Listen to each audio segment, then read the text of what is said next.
以赛亚书第25章，上赞的诗歌。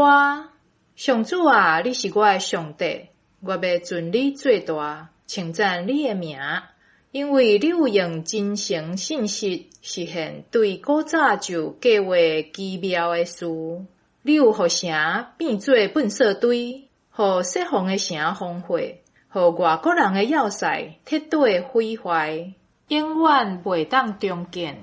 所以，勇猛的人民要荣耀你，强暴城市的国民要敬畏你。你一直是善车人的瓦靠，是欠缺的人艰难中的堡垒，是狂风暴雨中的避难所，是炎热的时的阴影。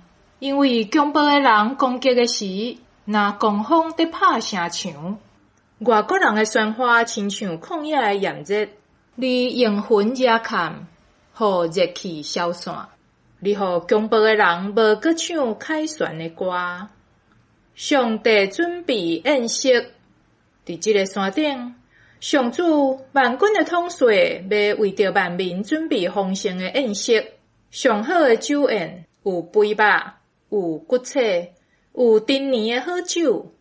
伫这个山顶，伊要将所有的人民安眠的被。甲列国砍身躯的布摕掉，至权的上主要永远吞灭死亡，对逐个人的面拭去因的目屎，伊要伫全地除去伊子民的体辱。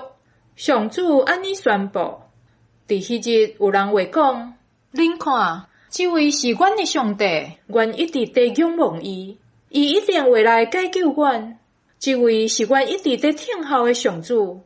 咱就来欢喜庆祝伊的拯救。上帝要处罚摩押，上主的手要看伫锡安山顶，毋过摩押会受吞踏，若袂过伫粪扫堆，互人吞来吞去。伫遐摩押会踢开伊的双手，亲像收水的人伸手要收。虽然伊的双手看起来真溜劣，毋过无彩工。上帝要互伊的骄傲变见笑，悬墙顶的堡垒，伊要甲因车倒毁坏，伊要甲因拆甲变地，变土粉。